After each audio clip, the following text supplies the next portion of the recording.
My name's Holly Sapp.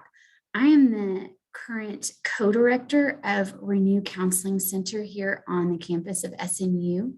And so we do counseling for our students, our faculty.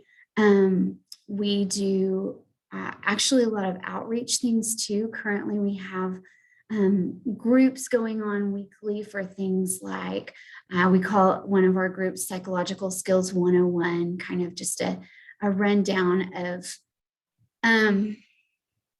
how to cope with things that are distressing, how to realize that you're feeling distressed. So we have a lot of other, we have a lot of things going on. Hi, tell me, it's Steve. That's right. I thought so. Okay.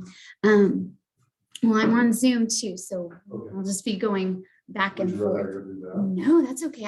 It's nice to have an in-person person. So anyway, I was talking a little bit about who I am. So Renew. So this means I don't teach classes on a regular basis. I teach one graduate class, counseling children and adolescents.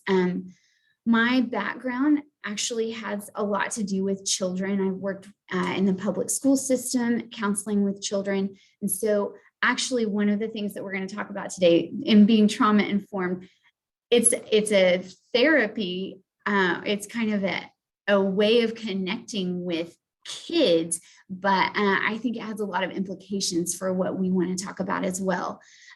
So we're going to talk about trauma-informed interactions and building trust. And I think that's really relevant to what our college campuses are like right now.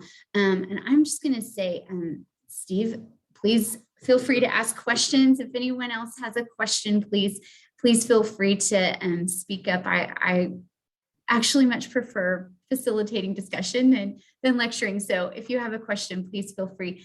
What we're going to talk about first is, what does it mean to be trauma informed? So, when we talk about being trauma informed, like, what does that even mean? We know that there's trauma in the world, but when we're interacting with individuals, what does it mean? What research would say, and kind of the definition of trauma informed, is just really recognizing that most people have some adversity, and they've had some adversity in their life. And so we want to, because we recognize that, intentionally interact with them in the way that we talk, in the way that we, as professors, in the way that we structure our classes. We want to have intentionality in the way that we talk, so as to empower and encourage them, anybody, students, whoever we're talking to, rather than tear down. So recognize the prevalence of trauma, the fact that it affects anyone who experiences it, and responding accordingly. So how do we know that most people have experienced adversity? I mean, that's a pretty bold statement, right? Like, this idea of how do we know that so many people have experienced it? And also, if it's normal, why does it matter? Like, why do we have to be so careful about it? First of all, you see on the side of our slide here, there's it's kind of hard to see, but you can kind of zoom in if you need to.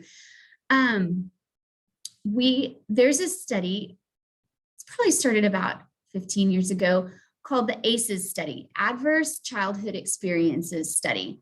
And so it's this questionnaire, it's 10 questions.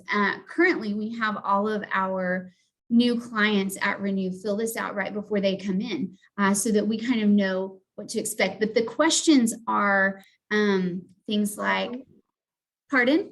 You'll need to advance your slides, Holly. Oh. Okay, I'm going to ask for help then. What do you mean? It's advanced on my screen. You'll need to select slide number 3, I believe. Okay. Let's see. Did that change anything? No, Slide- what we're seeing is slide number 1, and we're not seeing it in slideshow mode. Okay. Interesting. It looks like maybe your screen might be frozen. Oh, possibly. Can you still hear me? Yes. And can you see me like moving in my Yes. window? But just my, Yes. okay. Also, clicking the enable editing, click that and see if that'll help. Oh, that's a good idea too. Okay. Let's see, I'm gonna end this. In the yellow part, Yep. Okay. Now let's see if this works. Did that move things for you guys? Can you see? Yes. Okay. So let's, so Holly, do you want it where it's just the slides to show on the screen? honestly, that You would be can go better. to slideshow. Yes. Look at you guys. Thank you. Go to slideshow. Right. And you can begin from the current slide. Mhm.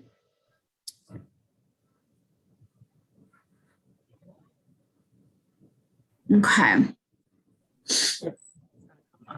Okay, can you see that now? Is that correct? Okay. Okay. So, let's see. I wanted, oh, did that advance? No, we're still, are you sharing your desktop or just one window? My desktop, I thought. Okay, we're seeing just your slides in creation mode, not in slideshow mode. Okay. Well, then let me figure that out. I'm going to stop sharing for just a second. And then I want to do,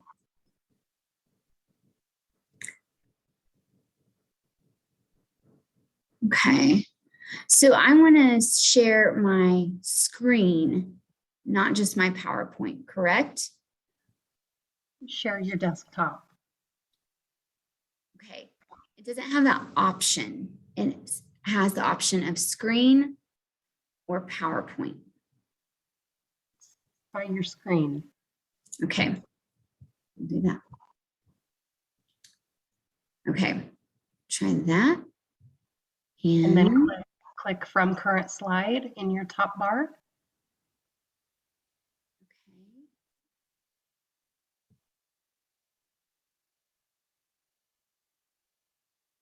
Are you seeing it in the slideshow? Yes, we're seeing it in your presenter mode. In presenter mode? Okay. Yeah, which is Perfect. fine. That's fine. Okay. Okay. Thanks for your patience. Sure. Okay. So we're going to go back. I know, right? It is a little bit of trauma. It'll be fine. So, okay. So we're in the ACEs. You guys can see on the side of your screen the ACEs questionnaire.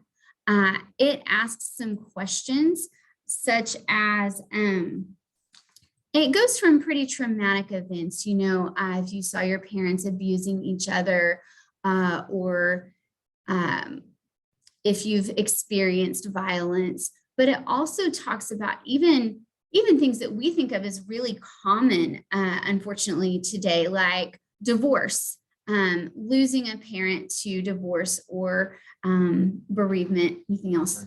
Okay.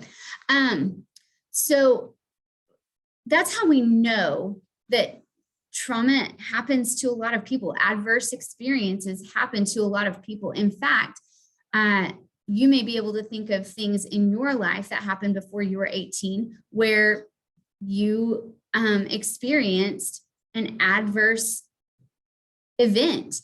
And so we know that it's normal. The other question is, if it's normal, why does it matter? And I think that's an important question to answer, just because, well, we want to know that what we're doing matters. We want to know what we're paying attention to matters. And so this is something that I say often in therapy. What's normal is not always healthy, right?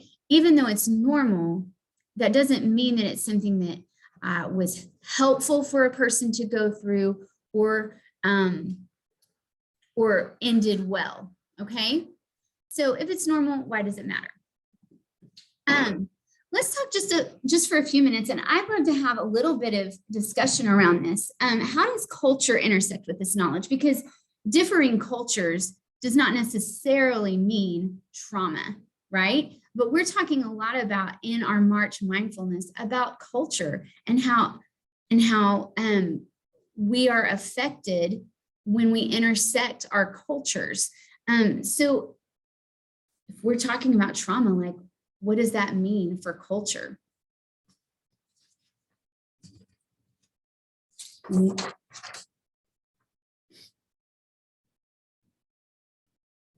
Any thoughts? Well, on one of the things it said where you didn't feel important. Yeah. So if an authority figure in your childhood did not acknowledge the culture that you are part of, Yes. you might feel less important than the culture that they identify with other children in the classroom or something. I think that's a really good point. If you guys didn't hear Steve, he mentioned one of the questions on the ACEs questionnaire that I just showed was, did someone make you feel, I can't remember exactly how it's worded, but did they belittle you or make you feel not important? Were you overlooked in some way? And if an authority figure is overlooking something about you, if in the way that you are a minority or the way that you are different, if they're making you feel not important, just even by overlooking you and those differences, that can be an adverse experience. And that's something that we can talk about today. Any other things that you would say about that?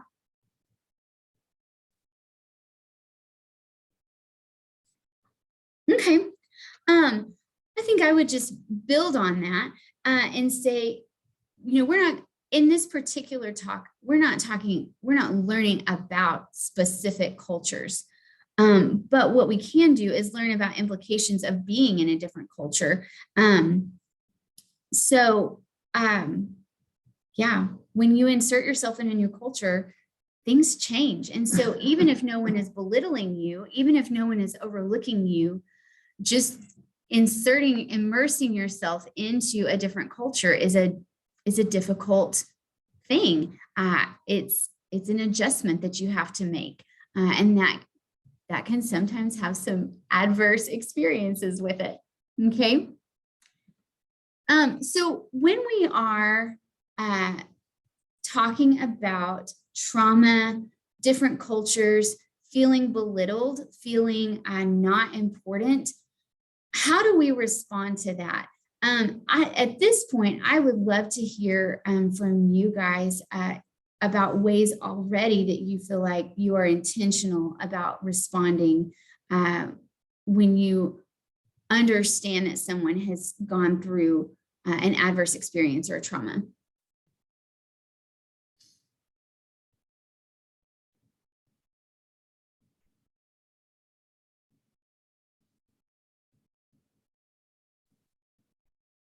I think. Do you mind repeating the question? Sorry. I'm sorry. Sure, I can repeat the question. My question was, how are you already intentionally responding when you are noticing that someone is either had some sort of adverse experience that we would consider trauma, or along with that, what we're including that is also culturally, when they are somehow a minority in the culture that they're currently in. How do you already intentionally respond to a student or any person who is in that situation? I was going to say, I think initially, obviously, listening is very important. Active listening, especially, so they know that you really do care and are listening to their story. We can't fix things a lot of times, but they just want to know, hey, are you listening to me? Yes.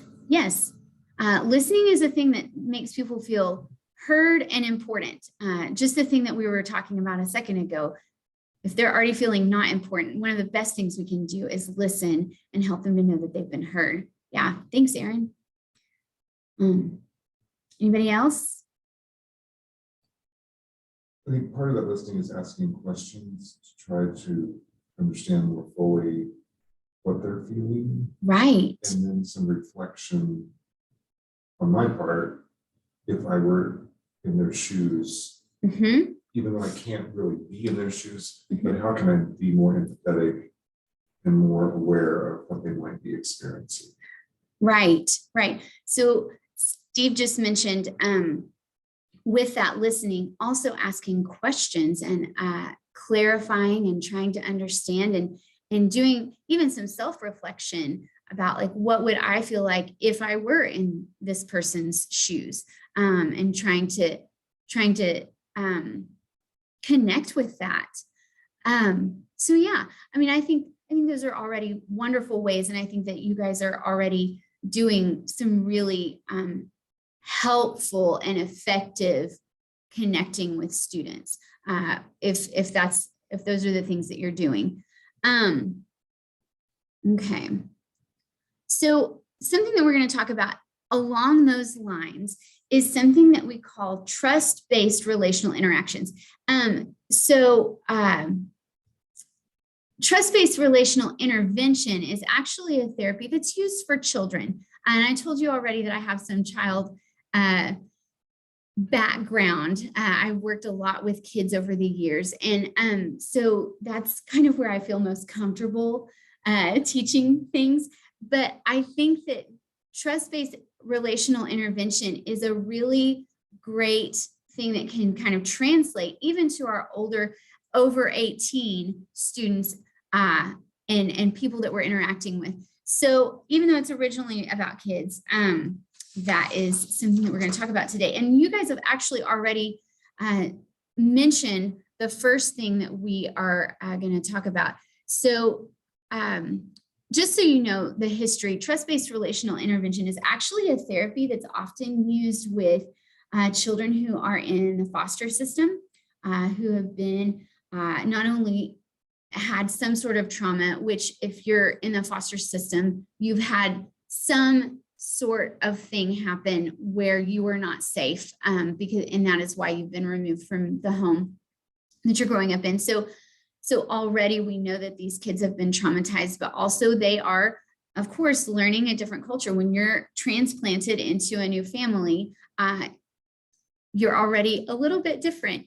And so this intervention has been developed specifically to work with these kids, but I think it has a lot of implications for things that we can do as adults on this campus, just to interact and even intervene sometimes with students who are needing some help. So the first concept when we talk about trust-based interactions is to connect. And you guys already talked about a few things with connection. So you talked about listening. I think what I want you to know here is that connection builds trust. So let's think about, I'm going to go back to where I'm comfortable. A child, when they are first born, the first thing that they really, like the first developmental stage socially that they go through is learning to trust, right? So if I have a baby here, that baby cries and I feed it, and I feed the baby, what that baby is learning even then is not only that they can trust me, or that they can trust the world around them, but also that when they cry, their voice matters, right? So this idea that the first real social development for a human being is that they need to learn that they can trust not only that other people will help them, but that they can trust that their voice matters and that they can advocate for themselves in some way. That is what babies learn when their environment is a healthy one. So when an environment either hasn't been healthy or we're kind of transplanted into a new environment where we almost have to learn all of those things again, it's important to find that connection again. And so as the adults and professors and authorities in these situations, it's important to be able to connect. And so I would say the things that you guys have already talked about with listening, asking questions, really trying to put yourself in someone else's shoes, those are going to be really important. Definitely. And I think that that even kind of translates into the ways that we interact, just really small things, whether we're smiling, eye contact, anything like that. We want to connect. I would also say, you guys already talked about listening and even asking questions.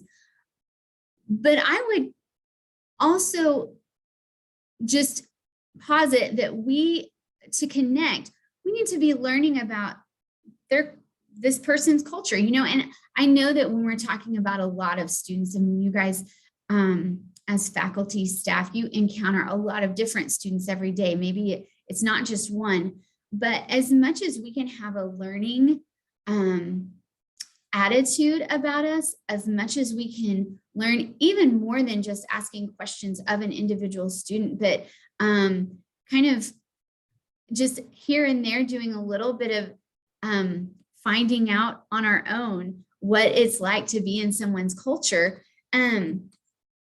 That's a way of connecting, right? If we learn their culture, a lot of times, this is a very simplistic view and definition of culture, but I've heard culture defined as kind of how we do things around here, right? Then that can be family culture, right? Like how we do things in our family. It can be a nation's culture, or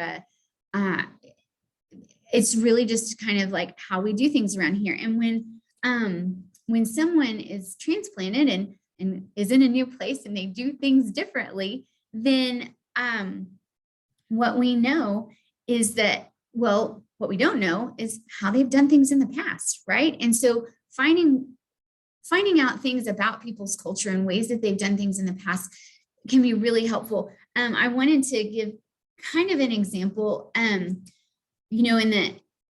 at Renew, every year, we're a training center. And so we take on interns every year who are in our graduate programs in counseling. And that's a really fun process. It's one of the things I love about Renew in general is this training model. So not only do I get to counsel, be a counselor, I get to bring people alongside me and walk with them as they're learning to be a counselor. Well, when we bring our interns in, we have an interview process. And so we talk to our interns about, we talk to potential interns, and they get a choice of where they go, but also we interview them to see if they're going to be a good fit for us as well. And so I say that to say last night we had our latest round of interviews. It was really interesting hearing about some of their cultures, and some of them that we have some multicultural students in the program right now that are about to head into internship. And it was really fun to hear about their cultures, but also to know that in their culture, counseling is not something that is really done in their culture, or even psychology theory may not make as much sense the way we do it here in our Western world, as they're coming from a different part of the world. And so it was really fun to not only hear from them and like a little bit about what that's been like to like learn these things that in some ways don't make sense if you put it with where they're coming from, but also to understand their own like really insightful ways of contributing to a therapeutic interaction, even as they're still learning, just because they have knowledge that I don't have, because they're from a different part of the world, and I don't know how they do things over there. And so just there's this mutual learning. And it was really fun to connect with that student. And one in particular, but lots of students actually. So I was just thinking about that today as I was thinking about connecting. So learning about their culture. And also with connection, I think that something that we don't think about as much, but when we're talking about connection, one thing that is really important is being consistent. And so, you know, we talked a few minutes ago about babies and their development, and when they cry, I feed, or I help them get to sleep, or, you know, the authority figure takes care of them. And so, yes, their voice matters, but also there's some consistency there. So trust is built. There's kind of this cause and effect thing going on, right? If this, then this. Same thing when we notice that someone is new to our culture, or they are maybe used to doing things differently. One of the best things that we can do in connection is help them to know kind of the things that they can count on. If this, then this. So any way that we can be consistent with that person is really helpful. And that can mean, I mean, if you're a professor, that can mean just being really consistent in what you expect. Assignment wise, it can mean doing what you say, which mean, you know, or not doing something that you didn't say you were going to do. You know, I think a lot of times as faculty, we kind of last minute, oh, I need to get this in.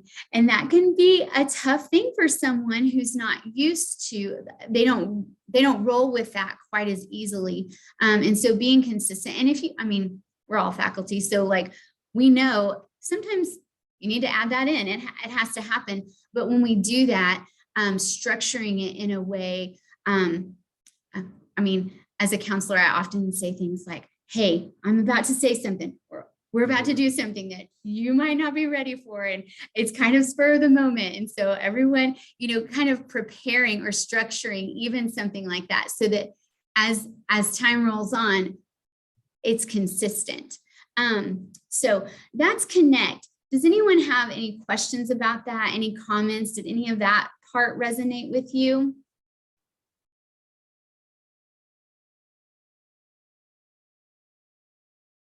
Okay. Part of Yeah. what I thought about when you were talking about that was when a student comes as a freshman, they're entering a new culture Yes. academically that's different than high school. Yes. And the way we do things in college is sometimes this huge learning curve for them. Yes. There's so much more responsibility is, and how the importance of empathizing with that without lowering the rigor Yes. of what they need to learn to become an adult. Yes. Yes. And I think I'm glad that you brought that up. Steve mentioned even development, like as a freshman, this kind of coming into the college culture after being in a high school culture, and the changes that come with that, being able to, as a professor, to empathize with that student while also holding on to the standards that you've set forth, that being consistent. And we're going to talk a little bit more about that in our next component, but also I do think it's important, and I was going to bring this up in a minute, but culturally, I think there's something like, this wasn't even on that ACEs questionnaire that I showed you guys a minute ago. We've had a pandemic going on for the last 2 years. And so freshmen this year had really 2 years in high school where their standards were not consistent, just because everything else in the world was not consistent either. And so trying to get back to a level of consistency with that in our culture, I know has been really a struggle for a lot of our students, but also a lot of our professors, because everyone's kind of like missing. They missed 2 important years of development. Right. They missed that senior year of wanting to be independent, and I don't think they were ready to be independent. No. When we got them. No. I think that is, Steve just mentioned that he doesn't think that a lot of them were ready to be independent when we got them as freshmen this year. And I think just in the counseling center, we have seen that a lot. I think that there are quite a few who have kind of made it through a rocky road, and they're doing better at this point. But yes, I think it was really rough at the beginning of this year. So, so we're going to kind of transition into the next component of like trust-based interactions. And we're going to talk about empowering. So we connect, but also we empower. And I think that that's a really important, let me see, what was I going to do? It's a really important step. Connection is really great. Empathizing is really great. Putting yourself in someone's shoes is really terrific. But then how do we help them to move forward, right? And how do we meet them where they are? We were just talking about these students who have come in to their freshman year, really pretty lost in a lot of ways, because they lost a couple of years of important development school-wise, but also socially, because they were isolated a lot. And so they've been having a hard time this year, maybe even harder than is typical. Connecting is important and empathizing is great, but when we can empower a student, that builds so much in development. So I'm going to take us back to children for just a minute. So let's think, like, after the baby stage is the toddler stage, right? Socially, what happens for toddlers is autonomy and industry, right? So if we're thinking about a toddler, like they're learning to use the bathroom by themselves, they're learning to tie their shoes, they're learning to be this little human on their own as much as they can at their little toddler stage. Culturally, honestly, when we step into a college atmosphere, there's a little bit of revisiting that industry and autonomy. There's a little bit, they're in a different culture. And so sometimes it feels like they're having to learn some things to do what we call adulting, right? Like taking care of themselves. And so I think the things that we can do with that are, after we empathize with them, are either like do it for them because they can't, or sometimes the other choice seems like leave them alone to do it themselves. And I think that empowering is this kind of middle ground there where we give them the tools, right? So whatever those tools may be, part of the tools may be that consistency that we already talked about. If you do this, then this happens. But also it may be, and likely some of the tools that you're thinking about are academic tools, like maybe some study guides or some help with how to write a paper. You know, some of the things that you may be thinking about are academic. I also think, and this is something that Renew has been trying to do on a kind of a more broad scale, but sometimes we have to kind of equip people with just vocabulary and an acknowledgement that things are different. Let me explain what I mean by that. Sometimes I use my kids as examples. Every year when my children start a new grade in school, we kind of have this conversation of like, okay, I know you already know that this year's going to be different, but let's talk about how it's going to be different. What were things that you enjoyed about last year? What were some things that you didn't like about your school year last year?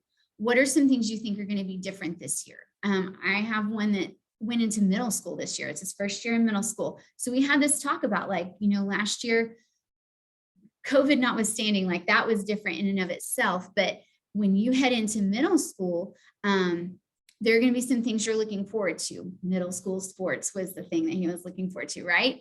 But also you have teachers who expect harder work from you, more work from you, and they don't tell you over and over again when it's due. They don't keep telling you. So emotionally, what have I done there?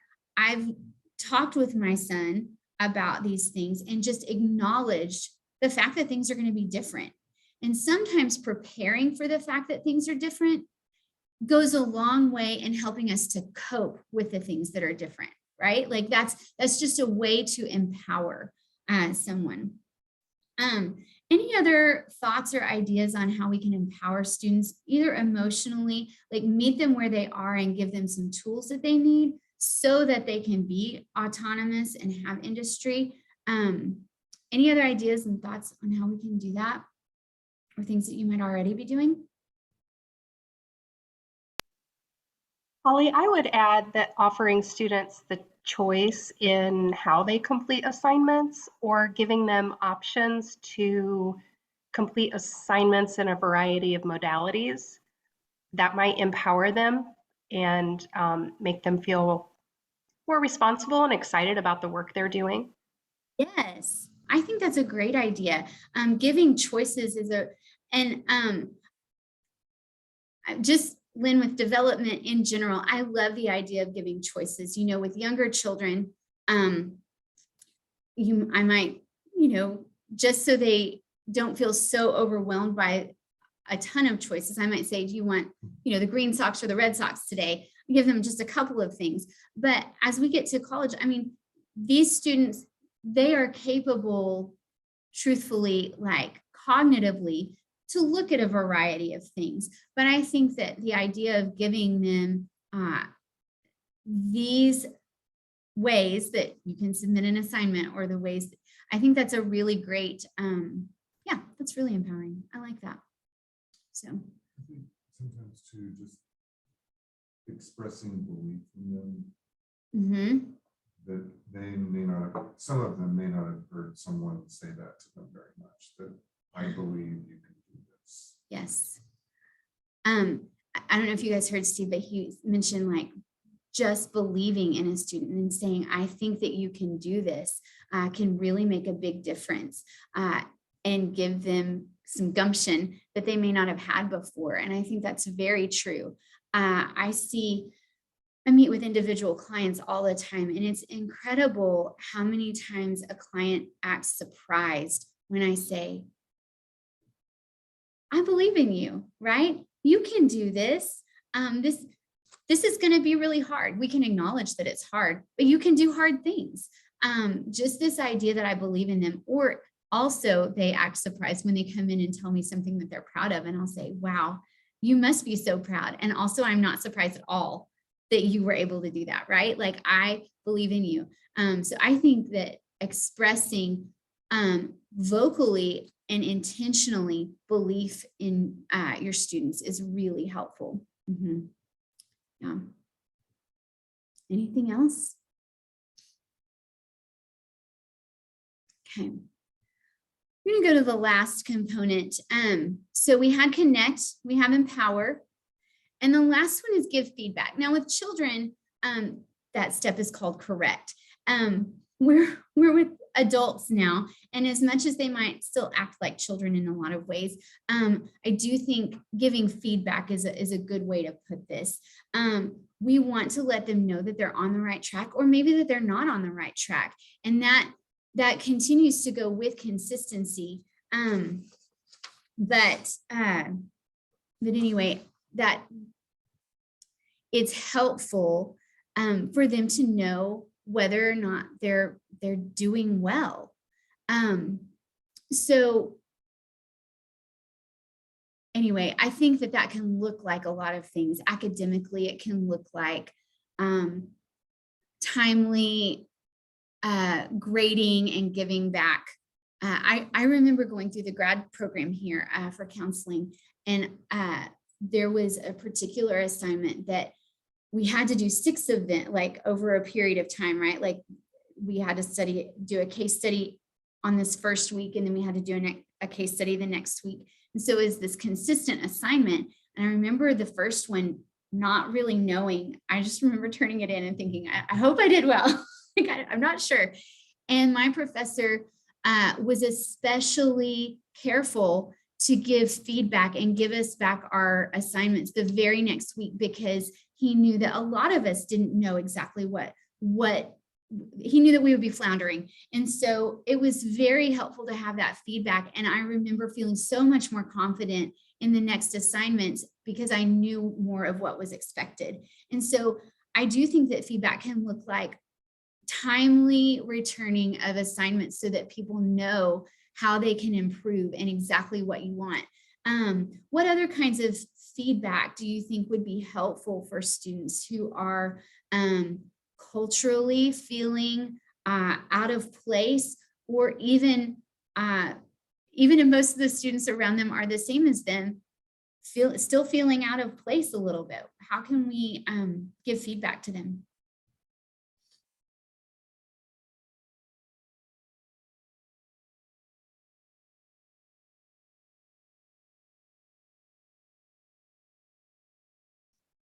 So, Sometimes Mhm. I feel like if we will acknowledge, like say we want something done in an academic way, right. it's acknowledging the non-academic way as still valid, Yes. that we're not demeaning that other style. It's just for this particular thing, we need this kind of style.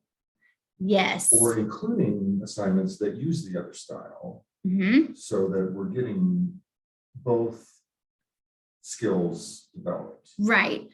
Right. So if I'm understanding you, what Steve is saying, like acknowledging that sometimes we want an assignment in a specific academic way, right?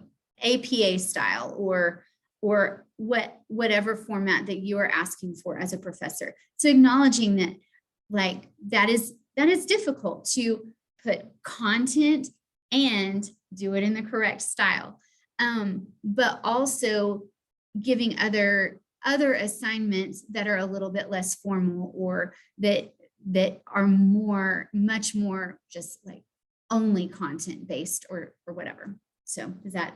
Yeah, maybe, how would you express this in a brochure Yes. or a text message? That Yes. would be different than if it's a paper that you might submit to a journal. Right. Right. Yes. So acknowledging those differences. I think that's really good. Yeah. Yeah. Anything else? So, okay. Well, so we're going to kind of have an in summary.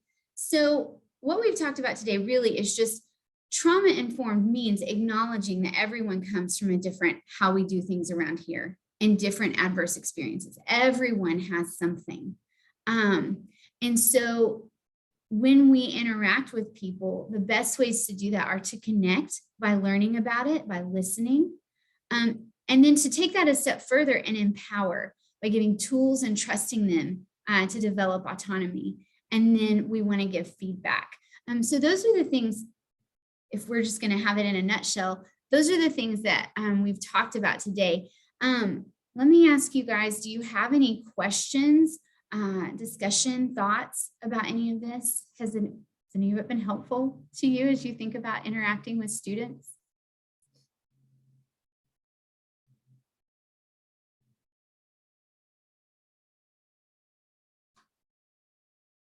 I think it's helpful just to acknowledge the gap. Mm-hmm.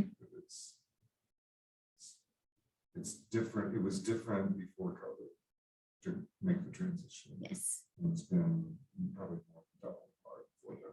Yes. I think that's true. Steve just mentioned that it's good to just acknowledge this gap, especially because of the pandemic that we've had, that maybe a couple of years ago, yes, it was hard for a freshman to come into the college atmosphere. And there was some learning that had to happen, which is helpful. If you don't ever leave the place you're in and like grow, then you just stay the same. Like, it's helpful, but at the same time now it's doubly hard for them, or it has been maybe. So it's just an interesting dynamic that we're in right now. And I think it's helpful to acknowledge that. So, okay. Well, if there are no other questions, I do see a chat here. What do I see? Okay. Holly, So- I just dropped a link there to our March Mindfulness webpage. We'll have another presentation tomorrow with Dennis Williams, and that information is there on that website. We look forward to it. Okay. Well, thank you, Lynn. Yeah, so looking forward to this. Thank you guys for coming. This was a fun discussion. So welcome to March Mindfulness.